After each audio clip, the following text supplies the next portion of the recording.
bienvenue sur ma chaîne. Déjà j'espère que vous allez bien, que vous avez passé, on va dire, une pas trop mauvaise semaine.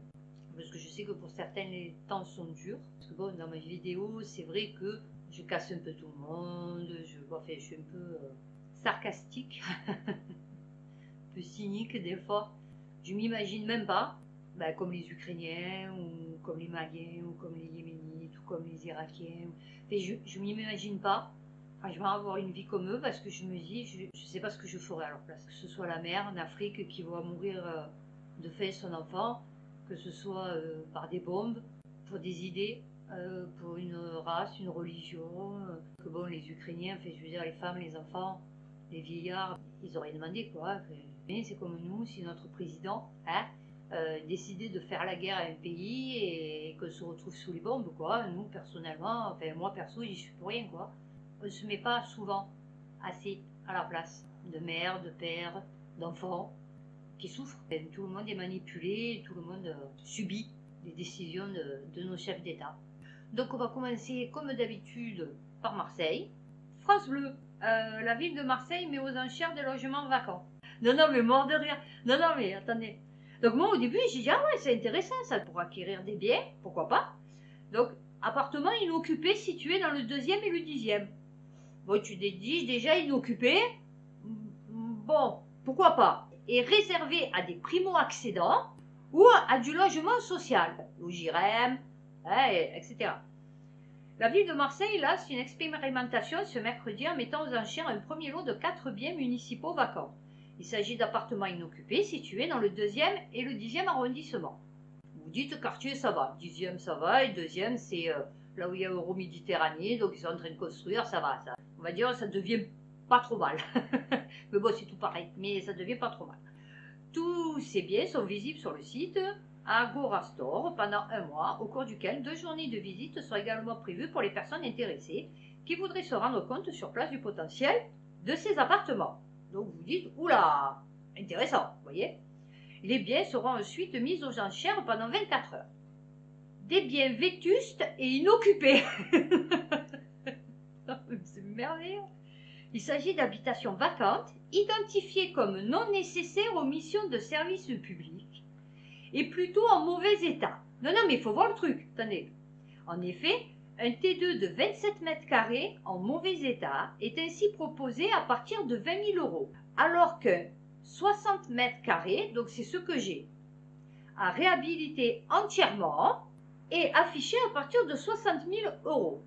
Une maison de ville dans le 10e arrondissement est mise à prix à 70 000 € et dans un état très dégradé, avec même un risque d'effondrement.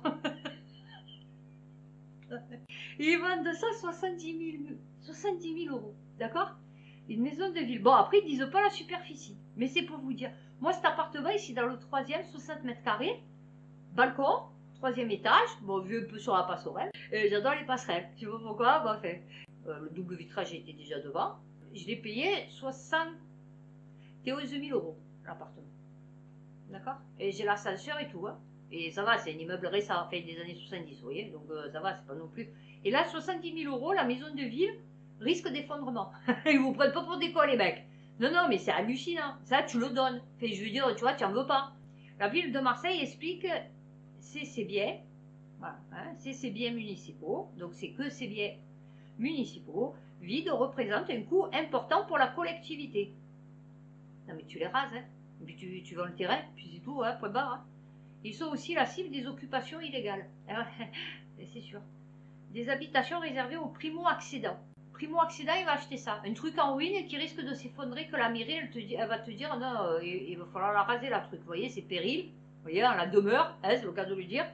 Cette première vente aux enchères a également pour objectif de faciliter l'accès à la propriété dans la ville de Marseille. Ils vous prennent vraiment pour des cons. Là, ça va être des gros. Voilà. Toujours pareil. Fait divers, justice Marseille, ça c'est la Provence. Un avion de tourisme intercepté par l'armée de l'air, le pilote interpellé. Le vacarme du Mirage 2000, putain les mecs ils ont dû se caguer, ils ont dû se dire ça y est c'est Poutine. a fait lever les têtes et quelque peu inquiété, vous voyez, ce matin sur la côte varoise et jusqu'au-dessus de Marseille entre 9 h et 10 h. Un Mirage 2000 en alerte dans le cadre de la permanence opérationnelle, la police du ciel, assurée 24 h sur 24 par l'armée de l'air, a décollé en urgence pour intercepter un avion de tourisme. Ce Cessna en provenance d'Italie ne répondait plus au contrôleur. Ouais, il paraît qu'il a été volé. Le mec, il a volé un avion. Ça se diversifie. Libération. Enquête. À Marseille, le trafic à balles réel, c'est pas normal, mais c'est devenu normal. Comme je vous dis, c'est pas de la fracturation hydraulique, mais c'est de la fracturation hydraulique. C'est pas de l'obligation vaccinale, mais c'est de l'obligation vaccinale. Vous voyez, c'est là, c'est pas normal, mais c'est normal du coup. Voilà. Depuis le début de l'année, 8 assassinats. Vous voyez, ils n'en parlent plus, hein, même sur le journal. Moi, j'ai pas. Et plusieurs blessés sont imputés à la guerre que se livrent les réseaux de drogue dans les Bouches-du-Rhône. Ah ben là, avec l'Ukraine, ne vous inquiétez pas, ils vont être bien armés, jusqu'aux dents. L'accélération brutale a balayé le calme trompeur ces derniers mois. Première salve dans la nuit du 6 au 7 mars. Un homme de 22 ans est abattu. Dans le 15e. Ouais, Kalachnikov. La veille, c'est un homme d'une trentaine d'années qui avait été exécuté dans la soirée près de la cité du Parc Corot. 13e. Kalachnikov. Samedi soir, vers 22 h 30, un autre trentenaire a été ciblé par des tirs dans la cité de la Visitation, 15e. Vous allez voir. C'est pas fini là. Un octogénaire gardé à vue pour avoir renversé son épouse. Il en a eu marre. Ah, écoutez, des fois, c'est pénible. Hein. Franchement, il faut les supporter. Hein. Octogénaire, 80 ans. Vous vous rendez compte s'ils étaient mariés depuis l'âge de 20 ans 60 ans avec la même personne. Non, non c'est pas bien. Il ne faut pas le faire. Hein. Il faut pas écraser sa femme. Hein. Enfin, ni son mari d'ailleurs. Hein. L'homme âgé de 83 ans, vous vous rendez compte, même eux, ils pètent des câbles, les mecs. Est soupçonné d'avoir volontairement renversé son épouse lors d'une marche arrière effectuée en voiture. Il a cru que ça allait passer inaperçu. Tu as vu qu'on l'avait pas chauffé, tu as vu. Donc, j'ai pas pu me tourner. Problème, cervical, coincé, et donc j'ai reculé comme ça, et elle était derrière. La dame de 77 ans a été conduite au service de réanimation des urgences à l'hôpital. Ah, putain. La fille du couple a été entendue comme témoin. En plus, il y avait la fille. Ah ouais, c'est chaud. Ah non, ils sont chauds quand même. Hein. Maintenant, les octogénaires. Ah oui, il faut faire attention. Hein. Faites attention. Hein. Et l'autre jour, j'en ai vu, il est sorti de la voiture. Il n'arrivait pas à marcher. Il marchait, on aurait dit un mort-vivant. J'ai dit, il va tomber. Mais non. Et ça conduit, ça. Non, non, mais pour vous dire, le mec, il a mis 3 heures pour s'asseoir dans sa voiture. Et il a mis 1 h 30 pour fermer la portière. Bon, je suis marseillaise, hein. Il a mis 1 h 30 pour fermer la portière. Non, mais un truc de fou. Le mec, il était même plus là, quoi. Le corps, il marchait tout seul. Non, non, mais et ça conduit, quoi. Fait divers, la Provence, fraude dans le métro marseillais, la grande passoire. Ah ouais, nous, c'est hallucinant. Bah, et les mecs, ils s'emmerdent pas. La dernière fois, il y en a eu m'a poussé. Parce que c'est des portillons, vous savez, qui s'ouvrent. Mais bon, après, c'est des portillons, c'est pas des sas de sécurité, vous voyez. Donc, en fait, vous faites ça, vous ouvrez le truc. Hein. Vous passez, comme ça, tranquille. Mais comme après, une fois que vous êtes passé, ça se referme. Les mecs, ils vous poussent et ils passent derrière vous, vous voyez. Oh, un truc de fou. Enfin, ils vous poussent, façon de parler. Mais bon, des fois, ça peut arriver. Et sinon, des fois, ils restent coincés et ils poussent la... Du coup, la porte, elle ferme plus. Donc, il est à moitié ouvert, le truc. Donc, vous passez en crabe. Sinon, vous avez les tourniquets. C'est juste au niveau de, vous voyez, de la taille, on va dire. Et bon, vous avez les mecs, ils arrivent, ils courent, saut de haie. Donc, nous avons écumé la ligne 1 du métro hier. Tourniquet cassé, porte de secours ouverte, sentiment d'impunité. Ah ouais, il n'y a plus personne. Avant, vous aviez, vous savez, les boutiques là, pour les cartes, pour les machins. Ben, maintenant, vous n'avez plus qu'à Castellane, et enfin, aux grosses, Gare Saint-Charles, vous voyez, toutes les autres rames, enfin, stations, il n'y a plus personne. Il n'y a pas de garde de sécurité, il n'y a rien en fait. Vous vous démerdez, quoi. Vous avez une tirette si vous êtes agressé, quoi, ou un bouton, je crois, enfin bon. En 3 heures seulement, nous avons constaté près de 120 fraudes sans voir l'ombre d'un contrôleur. Mais que fait la RTM?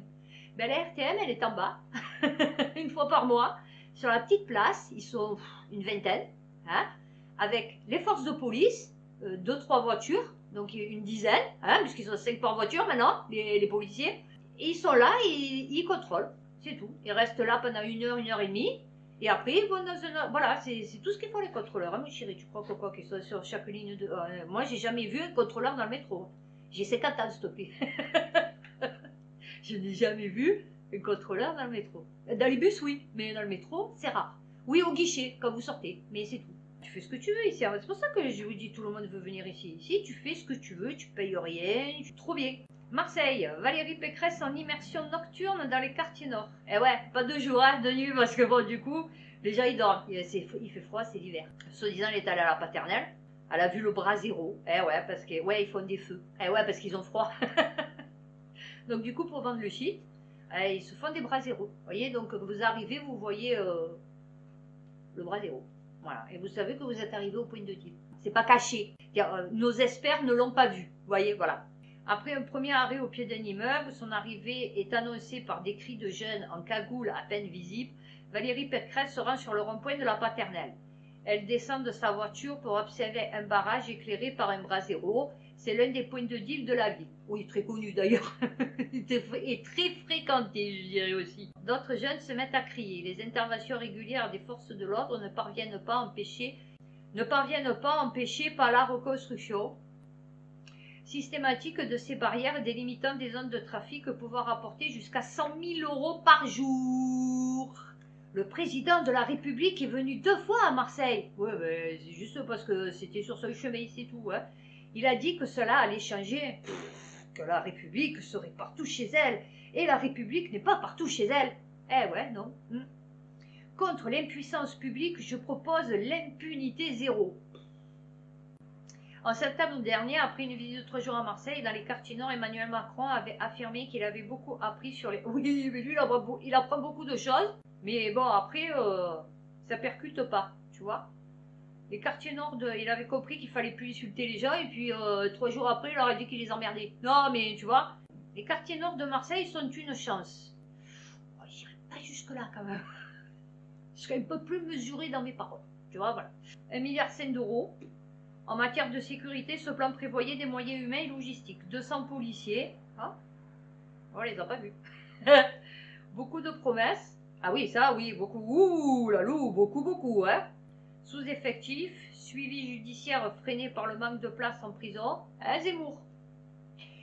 Faiblesse du déploiement de la vidéosurveillance. Non, mais il y en a déjà 300 qui ne fonctionnent pas, donc ça sert à rien. Arrête de déployer tes vidéosurveillances, ça ne sert à rien. Alors, Valérie Pécresse confie. Il y a eu beaucoup de promesses de fête et là, visiblement, les forces de police font un travail colossal, mais il y a un manque de moyens et de sanctions. Ouais, mais ça, les sanctions, ils y sont pour rien, les policiers, tu vois. Ça, c'est la justice, ma chérie.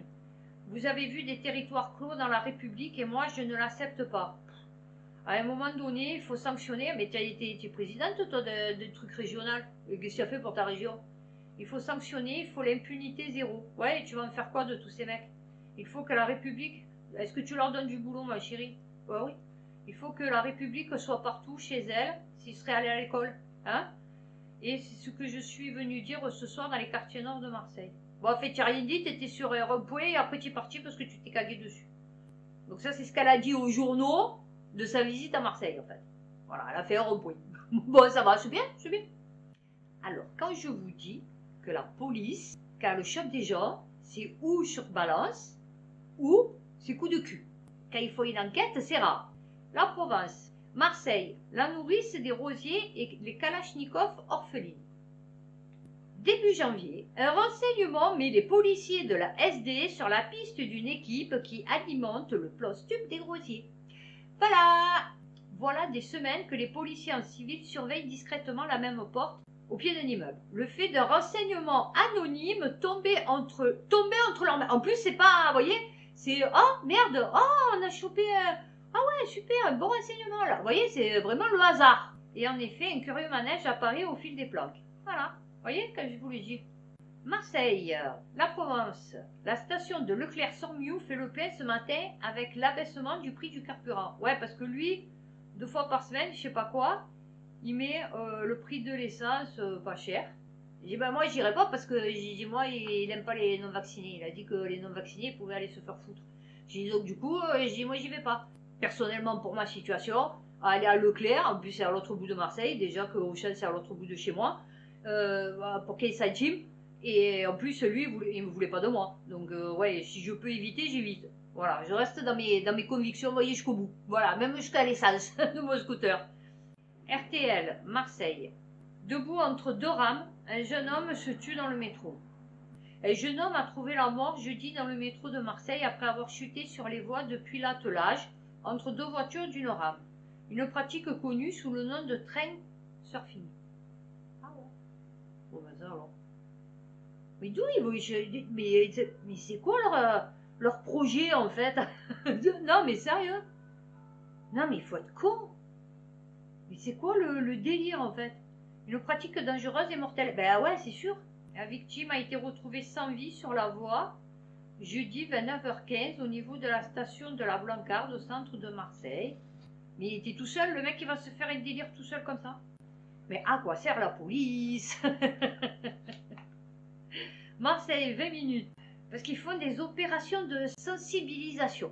Alors je vous explique un truc. Mais vous avez jamais cabré, monsieur, la délicate opération de lutte contre les rodéos urbains dans les quartiers nord. Des séances de prévention contre les rodéos urbains sont organisées dans les lycées marseillais. À Marseille, les autorités tentent de sensibiliser les jeunes au risque des rodéos urbains. Qui a déjà fait des roues arrière? La majorité de la quinzaine d'élèves.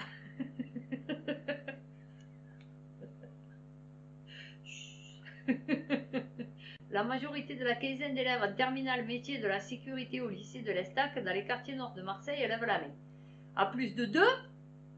Ouais, ah oui, parce que des fois ils sont 3 sur le scooter. Oui, effectivement. Interroge Hakim Benamel, expert en sécurité routière. Même scène. Moi je l'ai fait derrière quelqu'un et ça compte. Eh ouais. Là, c'est une jeune fille. C'est les filles aussi qui incitent à lever rouspète son camarade.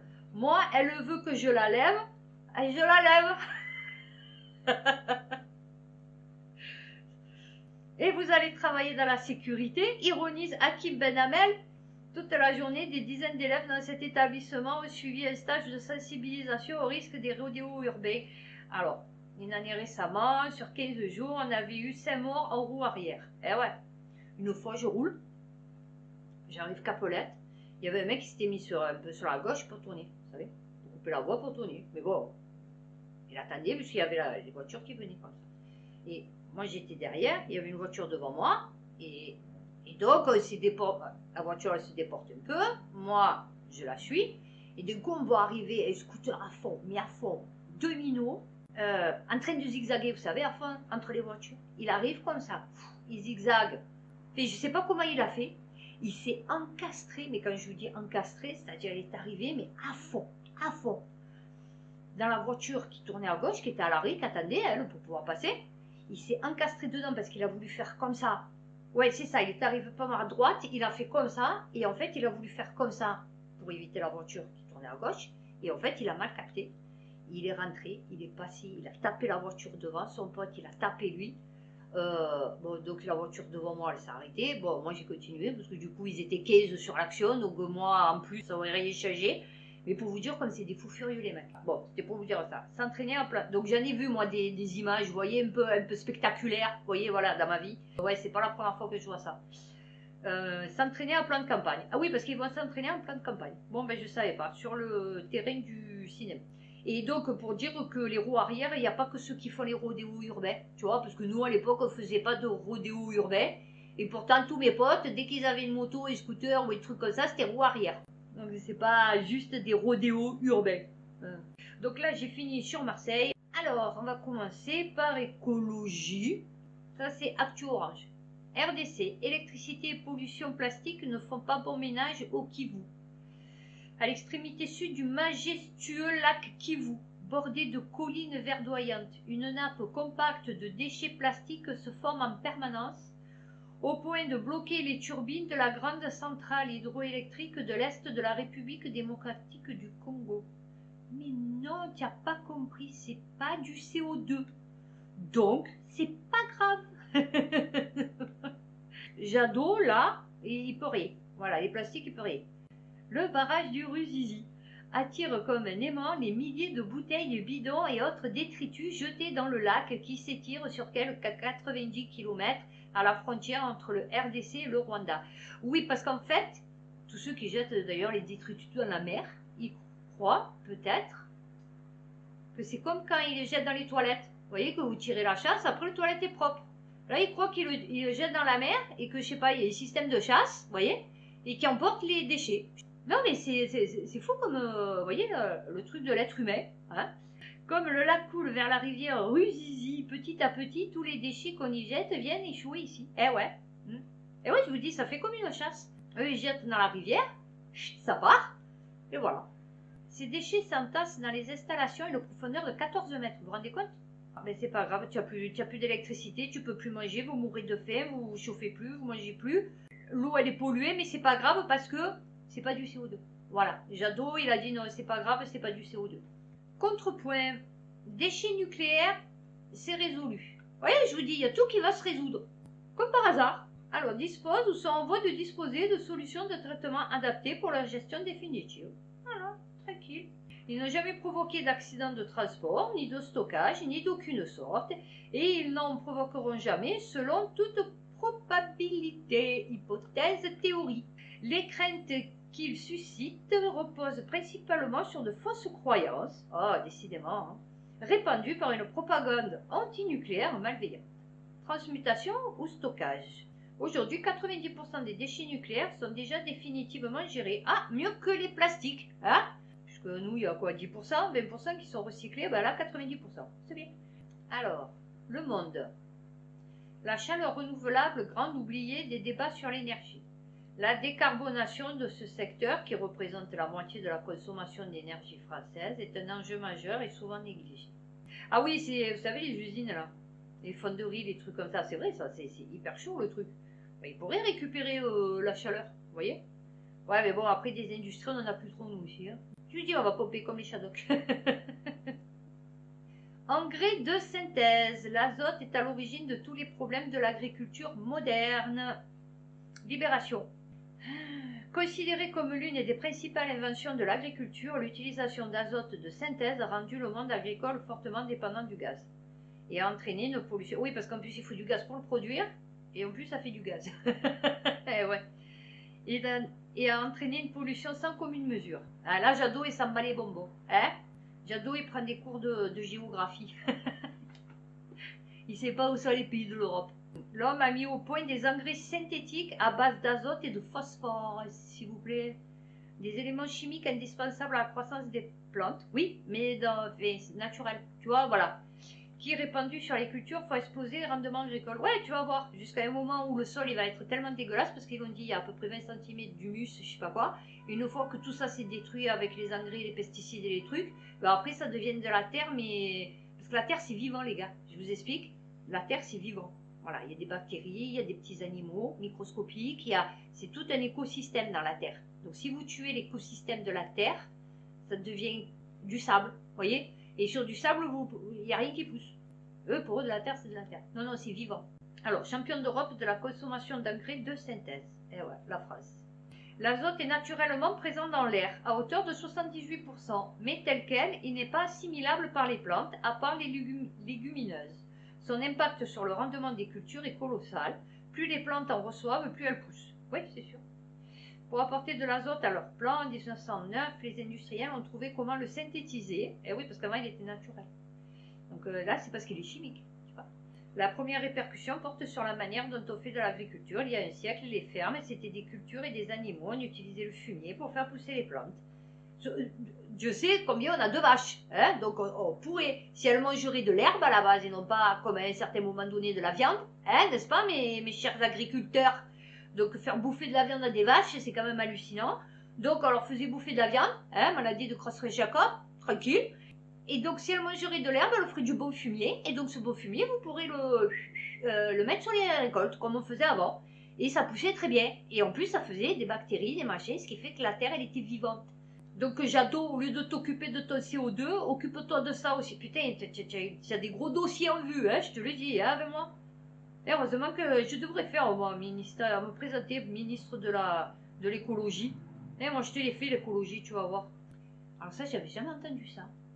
France Info. Bientôt une centrale osmotique dans le delta du Rhône. Je dis, putain, qu'est-ce que c'est ça?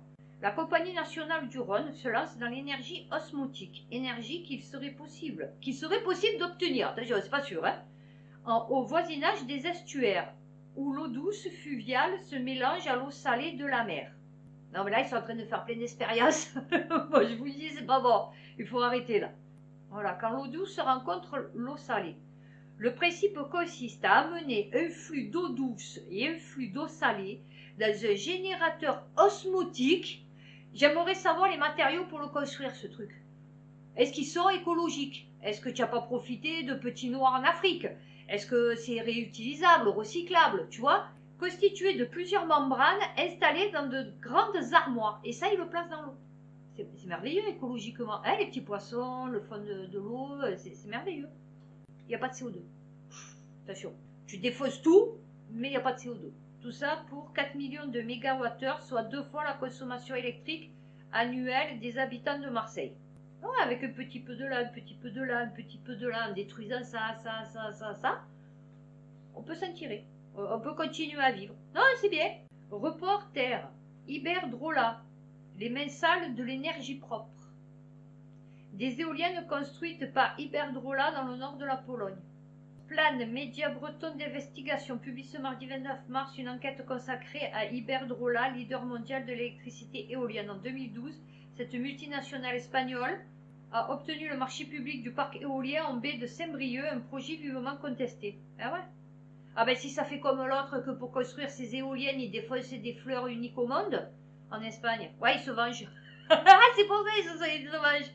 La pollution à l'ammoniac dans la région. C'est penché cette fois-ci sur les activités d'Iberdrola en Amérique latine. Mais ces agissements en Amérique latine ont des conséquences néfastes tant sur les populations que sur l'environnement. Mais pourquoi l'association bretonne s'est-elle intéressée à la première société mondiale d'électricité éolienne? 39 milliards de chiffre d'affaires en 2021. Vous voyez? Parce que c'est des malins, hein, vous quoi. Ils savent ceux du pétrole, là, ceux qui étaient à fond dans le pétrole, ils font des autres sociétés, ils se mettent à fond dans les trucs énergie verte parce qu'ils savent qu'ils vont gagner sur les deux tableaux. Parce qu'il y aura toujours besoin de pétrole. Et là, vu que ça coûte des milliards pour être installé, ces trucs, ils vont gagner. Ah oui, c'est les États qui vont payer, c'est nous. Hein. Tout simplement parce qu'Iberdrola, entreprise née en 92, employant aujourd'hui 37 000 personnes, s'est vu attribuer le marché public du parc éolien en Saint-Brieuc. Celle-ci avait alors été désignée par les ministres de l'écologie et de l'industrie pour recevoir 62 éoliennes de 205 mètres de haut, s'il vous plaît. Non mais vous vous rendez compte? Au nez et à la barbe de la société concurrente Éolien Maritime France, pourtant choisie par la Commission de régulation de l'énergie. Le comité des pêches des Côtes d'Armor dénonçant en outre aux côtés de l'ONG Sea Shepherd, ouais ça j'avais vu sur Discovery ce qu'il fait le mec, c'est bien. Le rejet de substances polluantes et l'atteinte à la conservation des espèces animales non domestiques. Ah ouais, je vous dis, ils détruisent tout. Eh oui, construisons des éoliennes. Hein? France Culture, recycler des cheveux pour en faire des produits naturels et écologiques. Pourquoi pas? Et ils le font en Inde. Vous savez qu'en Inde, quand ils font leur cérémonie, là, les femmes, elles ont les cheveux hyper longs, elles ont des beaux cheveux, donc elles se rasent la tête, vous voyez. Et eux, ils récupèrent les blancs, ouais, en général, ils récupèrent les cheveux et ils en font des perruques après. Vous voyez, c'est les cheveux des hindous en fait. Ils décolorent, ils font plusieurs couleurs. Donc si vous avez des perruques en vrais cheveux, c'est sûrement que ça vient d'un Indien. Une jeune pousse clermontoise s'est lancée en 2019 dans le recyclage du cheveu, matière première inépuisable aux qualités prodigieuses d'absorption. Ouais, là ça a été un peu la merde, pendant la crise sanitaire, parce que les coiffeurs ils étaient fermés. La collecte recycle et transforme en tapis de paillage, boudin anti-pollution et bientôt en produits biomédicaux à base de kératine. C'est bien. C'est pas ça qui pollue le plus sur la planète. Tu vois, mais les médicaments. Hein les gars, n'oubliez pas de ramener vos médicaments à la pharmacie. Merci. Alors vous faites le tri. Emballage et là où il y a les médicaments, d'accord, en aluminium là. Ça c'est pharmacie, emballage, recyclage au carton. Les piles, pareil, hein, vous faites des petits sacs, des petites boîtes où vous mettez vos piles. Bon, moi, j'ai que des piles rechargeables. Et vous allez les porter au recyclage piles. Hein, même qu'après, ils ne les recyclent pas, mais bon, au moins, vous avez fait votre geste. Vous voyez? Voilà, ça, c'est comme les radios. À un moment donné, les radios, vous savez que vous passez, vous pouvez, à un moment donné, les récupérer dans les pharmacies. Demandez à votre pharmacie s'ils le font toujours. Le récupérage de... Je crois qu'ils ne le font plus. Ça a arrêté. Oui, c'était français, c'est pour ça. Donc, ils ont arrêté. 20 minutes, pollution de l'air. L'association Respire dénonce une problématique qui n'est pas suffisamment prise en compte. Il est primordial d'éviter vraiment l'activité sportive en plein air. Ouais, moi quand j'en vois qui courent sur le jarret, oui, sur la corniche, quand il y a les embouteillages. Vous voyez, c'est merveilleux. Je me dis, mais les mecs, c'est des fous. Vous êtes des pas normaux. En ville, au bord de l'autoroute. Le manque de vent empêche les polluants. Oh ben là, pendant 2 jours, on a eu la tempête. Hein, donc tes polluants, ils sont vite partis. C'est pas le CO2. C'est con, hein.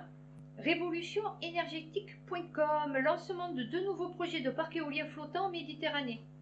Avec l'annonce de ses futures implantations au large de Port-la-Nouvelle et de Fos-sur-Mer, putain, déjà que c'est le bordel là-bas, démarre la procédure de mise en concurrence qui permet. Alors, ils ont les bateaux, ils ont les usines, vous savez, de pétrole là. Ils ont les avions, à plus de 22 km des côtes. Les 2 zones de chacune, 300 km², s'il vous plaît. Alors, 205 MW de capacité individuelle. Là. Et donc, ça fait quoi ça? Ce qui serait suffisant pour fournir en électricité au total de l'ordre de 2,9 millions d'habitants, soit près de 10% de la consommation électrique cumulée des régions Occitanie et de Provence-Côte d'Azur. Alors, climat, et si on cultivait du carbone? En fait, ils se font des délires et après ils se disent, est-ce qu'on peut l'appliquer, tu vois, sur la Terre? Ouais, bon ben allez, on va essayer. Révolution énergétique. Je sais pas pourquoi j'ai eu que des que de révolution énergétique. Je sais pas, ils doivent le sentir. L'IA a dû capter mon cerveau. 2 entreprises françaises se lancent dans la gazéification hydrothermale. Filière encore confidentielle. Attention. La gazéification hydrothermale est une technique qui permet d'extraire du gaz renouvelable de déchets liquides tels que le purin, les boues d'épuration ou certains effluents organiques industriels. C'est très bien ça. Pourquoi ils l'ont pas fait avant? Prenez un exemple sur le modèle hollandais. Ah, et ouais, d'accord. Et ouais, je me doutais que c'était pas français à la base. Vous avez remarqué? En fait, ils ont tout pour tout recycler, mais ils viennent nous faire chier avec le gaz, le pétrole et le charbon. Hein? C'est bizarre.